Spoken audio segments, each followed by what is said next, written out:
Hey,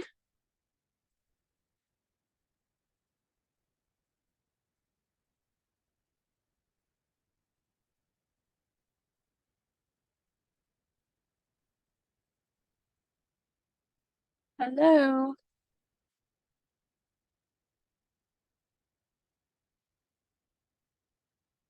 Hey guys, can y'all hear me? I'm in a really terrible connection Oh, zone.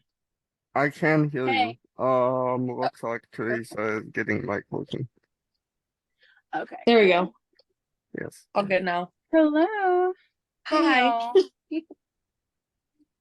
I was at an event today at Umloff Gardens and it was about the benefits and just in use cases of success and not success leveraging AI basically.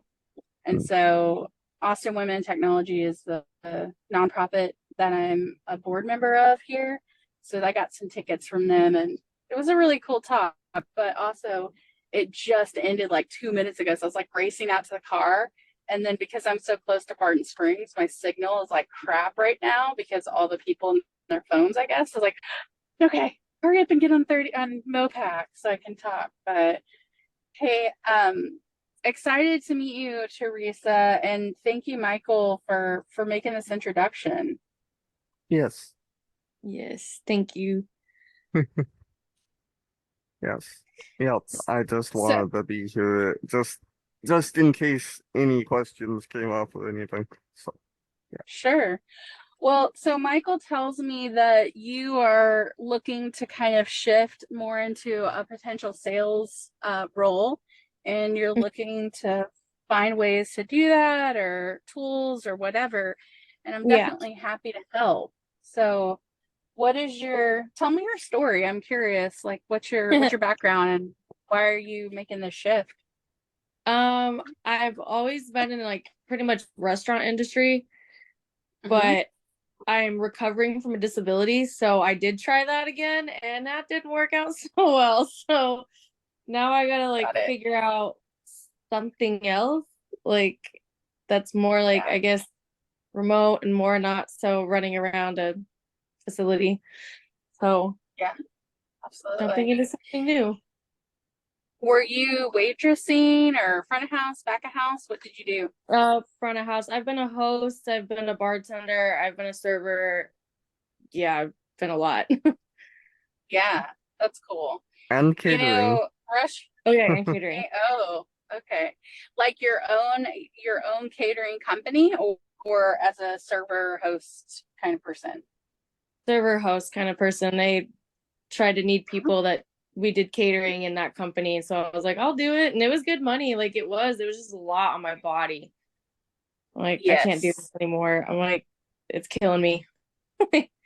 I way back like when I was 22, I also tried restaurant industry and it is brutal. It is Mm-hmm. brutal. I did high-end catering in DC and the we did this thing and I can't even remember the name of it, but basically like it was for big parties and you would have the entire platter of the protein, the side and the vegetable on a huge platter, and then you'd have to hold that platter in one arm and you'd have to serve it with two spoons with the other arm, and it was like the worst shit show of your life Oh because no, literally that's there's no. like 40 pounds of food on this Uh-huh. huge platter that you're holding, and then you're like in these tiny little, because weddings and parties, all the tables are so stinking close to each other, so you're Yeah. literally like hanging over people in their very expensive party clothes, just praying that you don't spill it, and it was terrifying.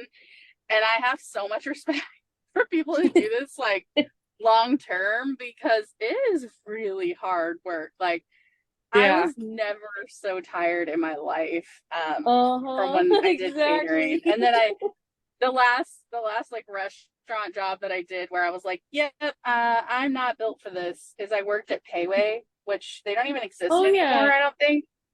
I So think there's I a was couple at I thought Payway. there was one in San Antonio. I thought there was one in San Antonio. I'm not sure. Anyways. Maybe because for a while they were like a big deal. And anyway, Hmm. I dropped the 5 gallons of hot mustard on the red concrete floor Oh no. of like the register section, and it took me 7 hours to clean up. And after that, I was like, you know what? Honestly, at this point in my life, I just want a job to like that I can do almost somewhat intoxicated because I partied so hard the last night. I can find something else. That was Yep. the end. I totally feel that. I definitely do. Well, I think you know, so from like a sales perspective, some things that I think immediately for someone with your background and expertise would be, gaps in business. As you know, customer service in general is something that people like just don't have anymore. And being in food industry, you have to be human to people who aren't human. And that ability to kind of like stay real and nice in a really stressful situation where people are being straight up abusive is basically sales and customer service. That's what it is fundamentally. So I would say getting into sales jobs it's hard right now because there's so many really killer salespeople that have been laid off from their big corporate SaaS jobs, and everybody's getting them for like, a third of what they would have normally paid from a base perspective. So it may be from a targeting perspective, like for you to position yourself to find work, or even just kind of start doing the fundamentals of sales things. Prospecting is an art form. And when you think about prospecting, it's networking and conversations to find someone who will be able to do business with you. And so I don't know, I know Michael kind of has an idea of maybe doing some sales for Rafter as well, and what that would kind of look like. Fundamentally, it's pretty, I don't want to say it's simple, because AI is literally doing sales activities for businesses, but it's failing because they're not human. They get filtered and spam filtering. Yeah. All of that underperforming copy is just noise in the marketplace. And even at Rafter, prospecting for Rafter is a little challenging, I think, because often the folks that we're going to right now at this phase, asking for money, maybe don't always necessarily have the funds. And so being really creative with the value proposition and showing them the power of the community that Rafter is building is going to be really important in that. And all that is storytelling, right? And Michael and Melise both have a really profound vision of what Rafter is doing. But this is the case for any business owner, right? Like they have this vision of how they want their company to be, what they want their customer experience to be. And a real salesperson's job is to capture that data and then put it into a repeatable process where you guide your prospective buyer, your almost customer. You walk them through this sales process that sounds and smells and looks just like the food that you're about to serve them, right? Like you're bringing them in, you're giving them the ambiance of the restaurant, and you walk into an Italian restaurant, you don't expect to get a hamburger, right? Yeah. And I think that one of the maybe you do if you have a child with you, but they should probably just have buttered pasta, right? Like there is a disconnect in the sales world that you're selling this great, cool experience and you're giving this, customer this feeling of what it's going to be like to do business with you.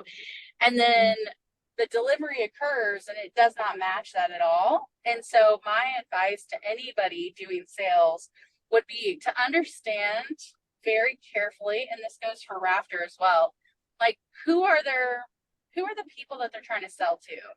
And some tools for you that I would recommend that you use is you can start asking and brainstorming with a tool like ChatGPT to get kind of a persona profile. Like, hey, the buyer persona that I'm trying to connect with runs a company of, this 2 million to 8 million.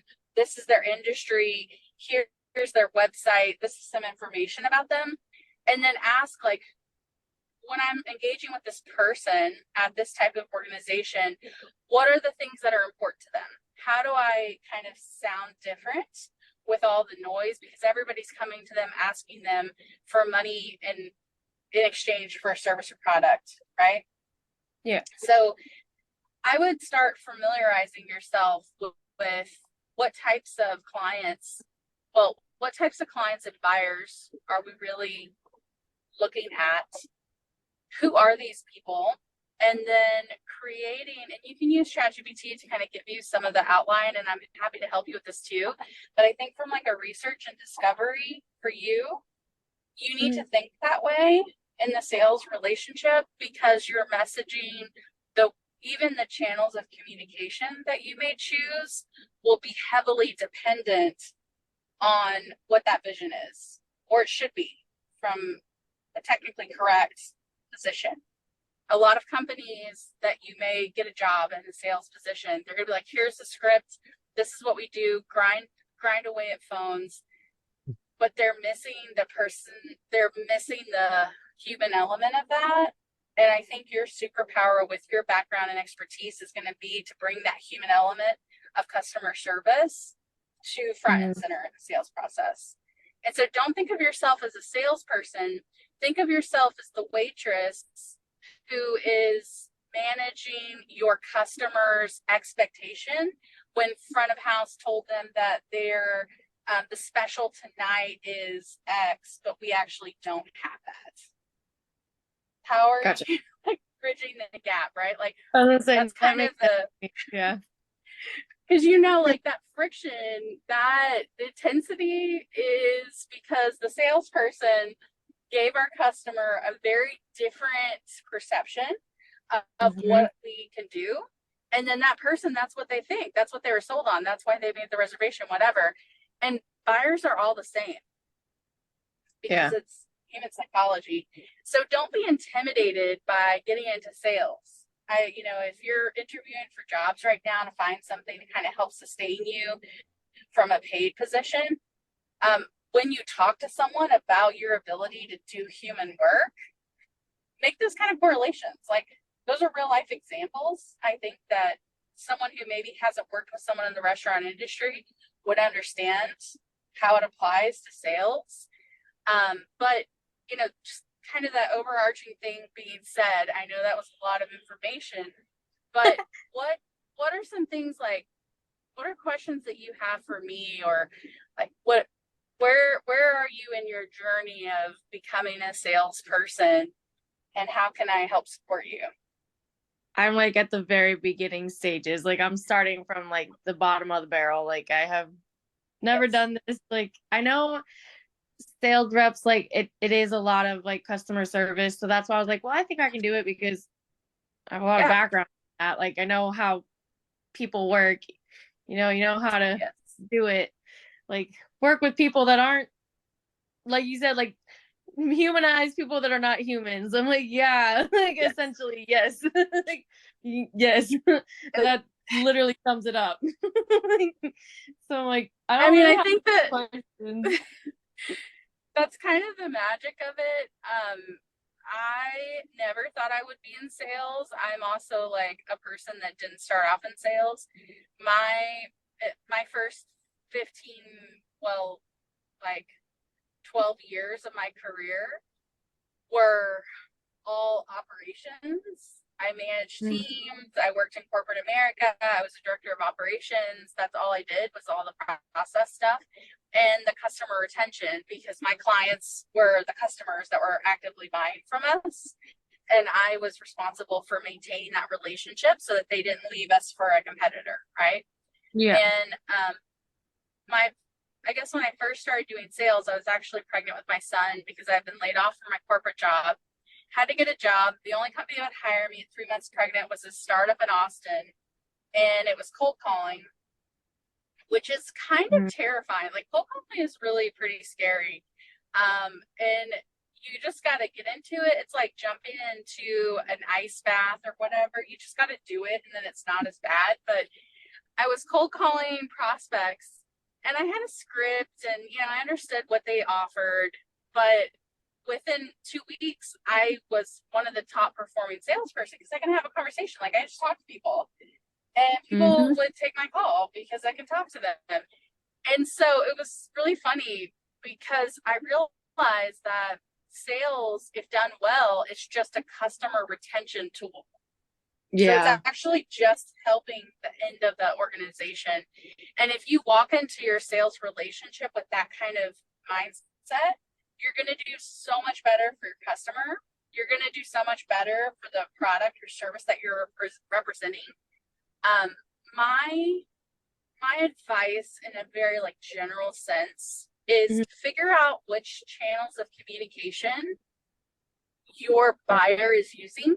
If they're heavy text message people, or you always want to communicate with them the way they want to be communicated.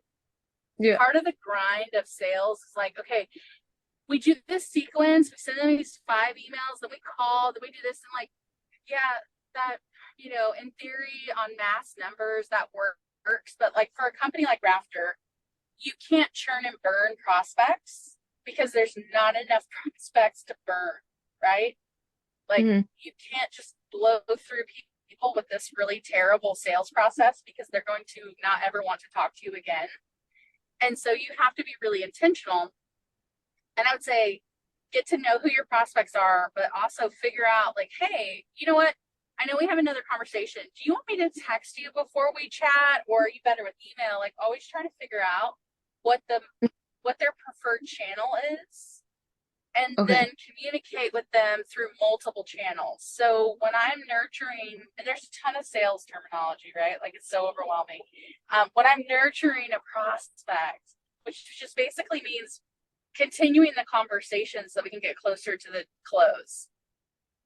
Things I do intentionally are I send them different types of media. Like I'll send them an audio message on LinkedIn. Sometimes I'll send them a text. Sometimes I may just send them a meme. I may shoot them an email. Like there's so many different channels and types of communication. I use a lot of video actually in my prospecting because I find people are, well, we don't all learn the same way. So if we're consuming information differently, like we got to figure out like what people actually want to see. And with so many bots out there, some sort of way of showing that you're kind of real is really important, particularly in tech, because tech savvy people, and I know Michael probably has tons of things to say about this, but we're a lot more hesitant about believing things that come through our inbox that are actual humans, or like it is so impersonal. So I would say figure out what channels you are comfortable with communicating and which channels your customers want to get communication from. And then some tools I use that are free so you can have a tech stack that's not going to cost you anything. I use the extension Magical AI to copy and paste scripts. It's really easy to use. It's a Chrome extension. It's super fast and it's also free. I use Loom, Loom, for recording videos I've heard that are. I've heard of Loom. Yeah, Loom is pretty cool. Their paid version is nice too, but their free version is pretty great. I use an AI tool to capture all my meeting notes, which I know Michael uses too. But those are some basic like free tools that I've used that help me operationalize my process a bit more. But I would say don't invest a ton of money into a bunch of tech stack right now because you don't need it. You can do sales creatively without it. What kind of sales like research have you done? Like, are you following any sales people? Are you reading articles about like the med pick process? I know so many acronyms, so much terminology. Most of it's just like silliness, but have you done any research with that stuff? Is there anything that I can help you get clarification on? I guess with research, like I don't really know where to start. Like what Sure. are good, like, I guess, places or whatever platforms like to go. You know, I guess it's like kind of actually a hard question because so one group I'm in, it's a free Slack channel. I really enjoy it a lot. It's the Sales Rebellion. They are a great sales organization. There's a lot of free content that they offer.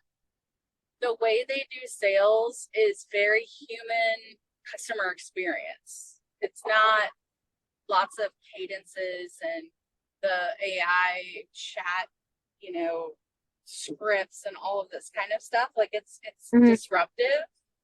And I think particularly for Rafter or anything where you want to be seen differently in the marketplace, a lot of their tactics are really clever.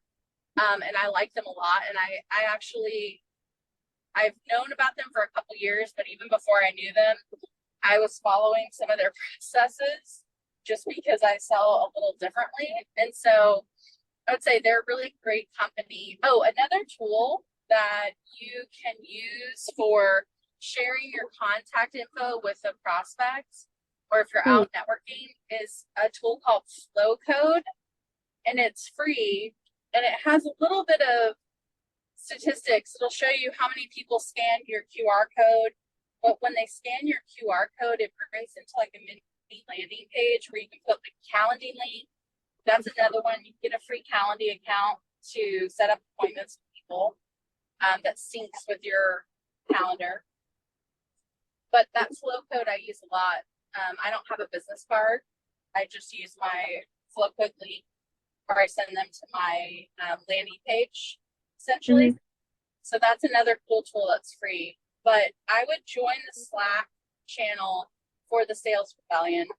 They're pretty active on LinkedIn. So Jeremiah Griffin and Dale Dupree are the founder and co-founder, and their perspective on sales is really interesting.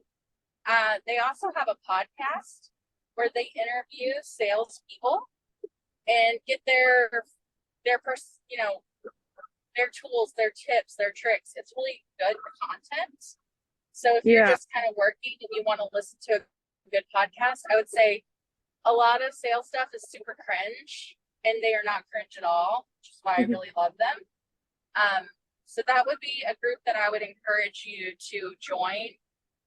If you want to check out my LinkedIn profile, I do follow quite a few salespeople.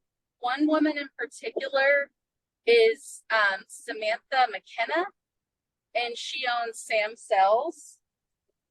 Her personalization, the intentionality she puts into researching your client before you start your outreach is definitely something I think that you would benefit from. And she has some free resources as well. Books. There's so many. I think that one process that tends to work really well is the MetaPick process for sales, and it's an acronym. If you Google it, you'll find resources, but basically it's a series of questions that you put a client, like a prospect, through to make sure that you're qualifying them. Ooh. Like, is it worth your time? So the cool thing about sales, and I feel like you maybe are a data person, right? There is a process that you can use and repeat, and it's based on data points. So if you're creative and you build yourself a Notion board and you're, analyzing a prospect conversation based off of these data points, man, that's cool. I keep a lot of that stuff in my head just organically because that's the way I think. But it is definitely a process, and you are the guide. That's the cool thing about sales. So our ultimate goal for Rafter is to get more sponsors, right? Like I Yeah. don't know, is that the project that you're okay? So Yes. when you think about a sponsorship, go ahead, Michael. One second. I have to hop to another call in about 3 minutes, but it looks Okay. like you guys are in a good place and have a good flow going. So, do you have any questions for me before I go, Teresa? No, I think I'm okay. Okay, cool. Yeah, we can catch up later also if you want. Okay. Yeah, cool. Thanks, Michael. Yes. Thank you. Yeah, but go ahead. Don't worry about me leaving. I just have another call to go to. See ya. Yep. Okay. Yeah. Bye. Um, so our goal right now with Rafter is to figure out and qualify prospective contacts to support Rafter by sponsorship. So the thing that we need to start asking ourselves is what's in it for them, right? Like this buyer, what are they going to benefit from sponsoring these events? It's going to be access to potential employees. It's going to be access to potential buyers of their product or service being in attendance. So we're kind of almost what is the word I'm looking for? We're crafting these experiences based on their ideal target client in a way. So for them, it's a potential revenue capture, right? Which is the way I think we need to sell it. Is that by supporting this one, you're showing up as one of the good guys in an industry that's really been kind of screwed over, mega bad by many, many players. And you're showing up as the good side of the business right now by participating in these games. And so I'd be interested to hear, like, as you're kind of considering this and putting this through your own question process, what are some value points that you see? Because I know, Michael, you understand Rafter a bit, like you probably have a lot more technical understanding of it, I feel like, than maybe even I do. And so I think your perspective on it's going to be unique because I don't know the industry deeply. So that is my gap in knowledge. But I do understand that talent that is currently unemployed has a place in business that's really unique, and more businesses need to see it. Because I think we've kind of gotten ourselves into boxes like video games are not for business. Well, you know what? Human psychology is 100% for business, and video games are leveraging human psychology so successfully. So actually it is for business, Yeah, I agree. So I would be interested to kind of like hear your thoughts. Like, imagine writing a script or telling a story to someone that is in charge of HR or a key decision maker in a company that supports video game makers or employees. What is in their best interest of partnering or being seen connected to the Rafter Games brand in your eyes, as someone who is kind of probably sympathizes more with the gamers, like with the actual talent, than the organization? So if you saw them at one of these events emotionally, what would you think of their brand? And then how do we articulate, and I know this is super like big picture, right? But how would we articulate that? It's a lot to think about, but I think fundamentally more than I know. Like you understand the culture, you understand people's mindsets. You may be on Reddit, you may be hearing stuff like these data points are interesting. How do we apply that to our messaging? And then how do we make that connection with how do we create an emotionally captivating conversation with a prospect to bring them in, to show them the vision of Rafter? And it can be really simple, but keep in mind that the average buyer needs about 20 touch points before they even consider really buying. So that means an email is one touch point, a voicemail is another, a meeting is another. Like, you can do 20 touch points in a shorter period of time, but it's probably going to be 2 to 3 months of a sales cycle with one prospect. So you have this basically a project plan that we need to build, right? It's 2 to 3 months long. We need to have 30 activity points during this journey. They need to kind of be strategic, right? They need to make sense as a story. So, okay, let me rephrase it. You're going to write a storyboard for a conversation with a prospective customer. Okay. Okay. So you're pulling this experience. What is the path that we need to guide them on? And if I had a whiteboard, I would draw a little map. And the map would be, there's maybe phases of challenges that this person goes through, like awareness phase, emotional buy-in phase. We've gotten more friendly now. We can have a conversation where we don't just talk about business. Maybe we've built some rapport with them, and now they see the vision because they're getting to understand the human element of it. Now they see the vision, and now they're going to buy. Now they're going to invest. How based off of the conversations with Michael and Melise, how do you see that journey going? How can we kind of start creating that journey? And then it's going to be easy for us to fill in the messages that we use at each one of those 20 or 30 touch points. And some of them can be an email newsletter that we send once a month, right? It doesn't always have to be directly from you. It can be from multiple people in our organization. So we can be really creative. Maybe it's maybe we invite them to the resume review that Michael hosts, and they can see what we're actually doing in the community to help others, right? That's a touch point that they see the value of what Rafter is doing, even underfunded, right? So like, what are those experience points? And then, or do we need to create some?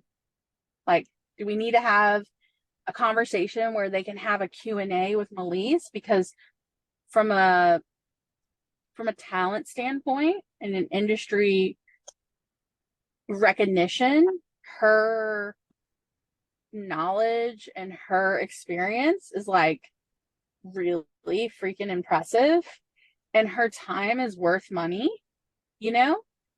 We get access to her for free. No one else should, right? That should be a billable thing for the organization. I know she doesn't always see it like that because she's very humble and sweet, but like, that's the truth. And as her sales team, we have to think about like, how do we hype her up like so much that if we say, hey, you're invited, customer, that we're, at stage 17, you've been in this relationship with us. Here's what we're offering, like a one-on-one with Melise. Like, ask her anything for 15 minutes. Like, I don't know. Would that be valuable? I don't know. I feel like maybe it would. Like, and it could be like a rapid fire interview or something. We can even make it more fun. It's like you get 8 minutes with Melise, or we can make it catchy, like a mile a minute with Melise, 7-minute sessions, or you know what I mean? Like, just something really fun and kind of catchy. And then we put that into our plan of touch points. So I think the first step for Rafter would be, if you can put together this journey map and then put in cool little ideas like that, like just be creative with it. Let's figure out, how can we engage our prospect, who we know who they are, right? They're key players in these organizations. I know Michael and Melise both have a persona profile of who we're targeting. Put that profile, like read those profiles, understand them, and brainstorm with ChatGPT with them too. Like, here's the person I'm trying to capture. here's some ideas I have of interaction with them. This is the end goal, to get them to have, you know, a $10,000 sponsorship for our event coming up, whatever. And then if you, I don't know, let me back up. I go really fast. Does this feel incredibly overwhelming to you, or do you kind of feel like, yes, I can execute on some of this? Like, where are you feeling your comfort level? Like, it is a little overwhelming just because it's a lot of information thrown at me, but I was even thinking Yes. before you said it, like how you were like, oh yeah, like make a little map. I'm like, that's what I was doing in my head. I was making a little map, like, oh, I can make it into a cute little map and make it fun and like, you know, do little data points. Like, like I was like, oh yeah, that's what I was thinking of. So like, yeah, that would be the fun part.